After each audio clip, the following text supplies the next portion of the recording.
Hi, it's Dave again here in Ontario, Canada, end of August 2020. Just a quick review on the little air seats, originally known as AirHawk. Now there's a whole bunch of knockoffs. Just purchased one for my wife on Amazon.ca, free shipping for about 40 Canadian. I paid about 65 Canadian shipped for this little deal here.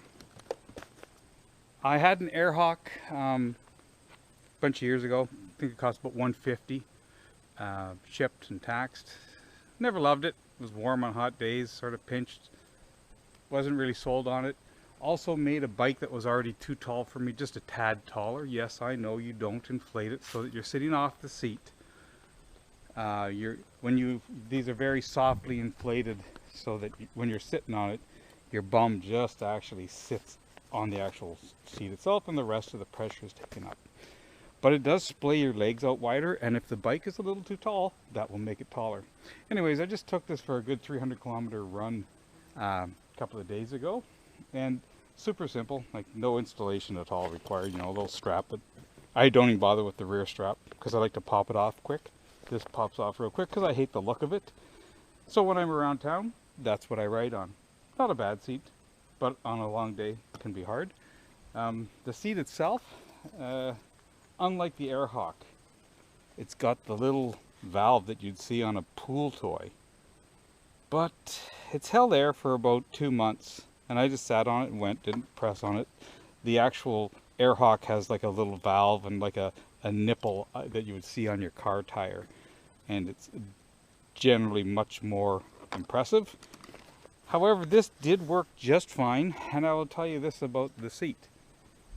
Well spent $70. If my wife's at 40 Canadian comes in and is the same quality, because there's nothing wrong with the quality of that thing. It does make the bike look a little bit goofy. The AirHawk has a bit of a cover over it, but ultimately this looks like an unmade bed no matter how you cut it. This doesn't look too bad.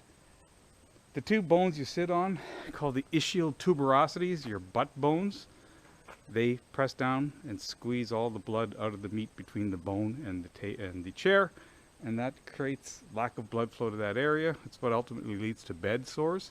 This technology, by the way, is actually used in ICUs and long-term care because it distributes the pressure. Although there will be pressure points, around the pressure points there's going to be greater uptake, so it sort of spreads the pressure.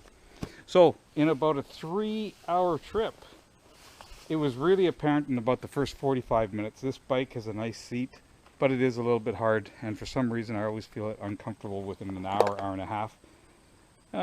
3 hours later, I definitely could feel that I was uncomfortable, as any seat would make you feel. But I'm going to say it seems to increase your ability to enjoy a bike ride by about 50%. So if your arse started getting sore at the 1 hour mark, now it'll get sore at the 1.5 hour mark. And not near as bad. So it's not quite a doubling, but it's actually well worth the investment. This is such a short-seated bike, and I'm a short guy.